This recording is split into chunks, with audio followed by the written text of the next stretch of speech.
1965 से लेकर 70 तक जब मैं महाराष्ट्र में था तो मुझे ये देखने को मिल रहा था कि अंबेडकर की चलाई हुई मूवमेंट आहिस्ता आहिस्ता वो फेल होती नज़र आ रही थी। तो उसके फेल्योर के काफ़ी कारण मैंने ढूंढने की कोशिश की, तो मैं इस नतीजे पर पहुंचा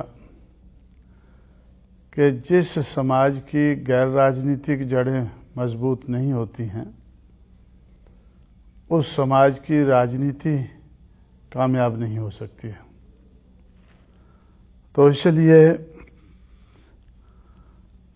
मुझे ये दबे कुचले समाज की गैर राजनीतिक जड़ों को मजबूत करना चाहिए। और जब मैं जड़ें देखने लगा तो मुझे जड़ें ही नज़र नहीं आई। तो मुझे लगा ये तो समाज ही रूटलेस है।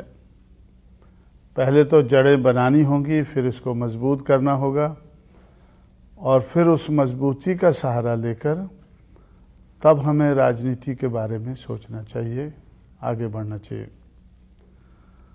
तो इसलिए मेरा ज़िंदगी का बहुत सा समय समाज की गैर राजनीतिक जड़ों को मजबूत करने में लगा। उसमें बामसेफ नाम का एक संगठन बनाकर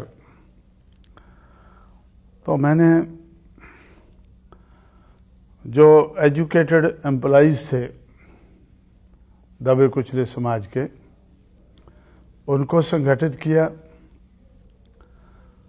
और उनको संगठित करके दिमाग, हुनर और पैसा,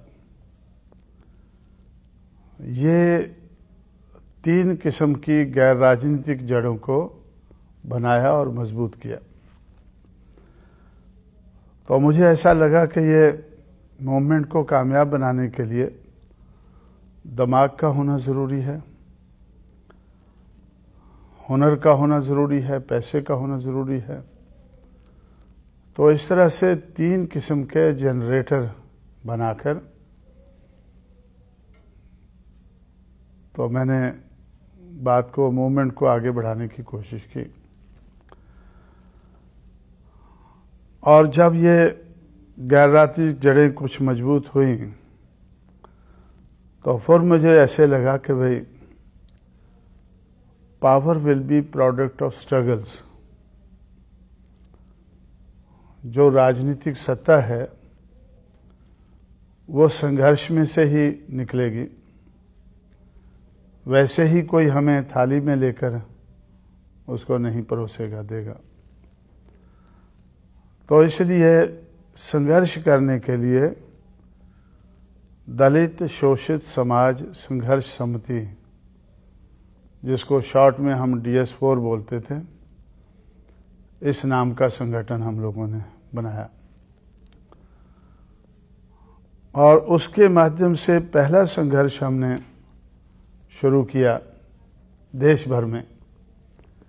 कन्याकुमारी, कोहिमा, कारगिल, पुरी, पोरबंदर, ये हमारे देश के 5 कोने नज़र आते हैं। 100 साइकिल की रैली शुरू करके दिल्ली की तरफ हमने मार्च किया, एक प्रचार करते हुए। वो प्रचार किस चीज़ का था? Struggle for self respect and equality, समता और सम्मान के लिए संघर्ष। तो उससे एक वातावरण देश भर में बना, एक फिजा बनी, एक माहौल बना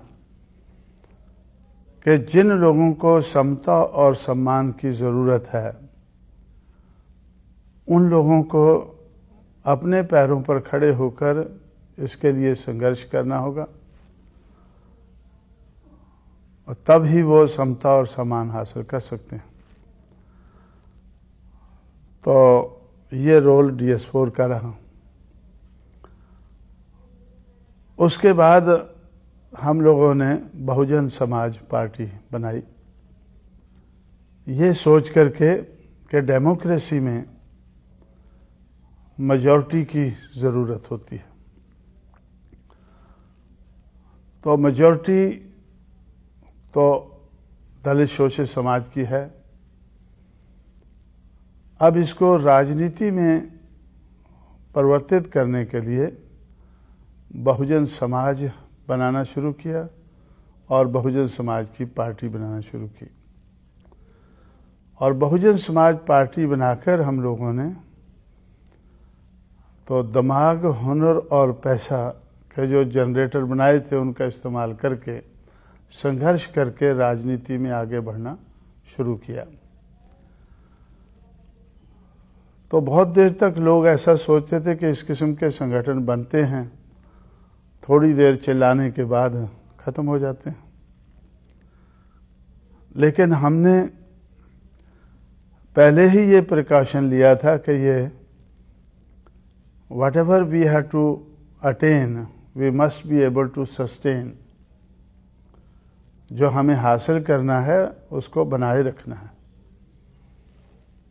तो इस किस्म का प्रबंध हम लोगों ने किया और मूवमेंट आगे बढ़ती गई।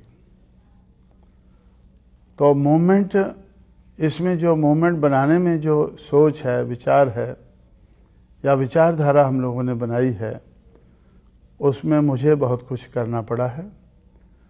लेकिन इस विचारधारा को अमल में लाने के लिए मेरे जो शागिर्द हैं, मेरे चेले हैं या जिनको मैंने तैयार किया है, तो वो लोग इसको अमल में लाने के लिए मुझे बड़ी मदद कर रहे हैं। और इस मदद के कारण हम लोग आगे बढ़ रहे हैं।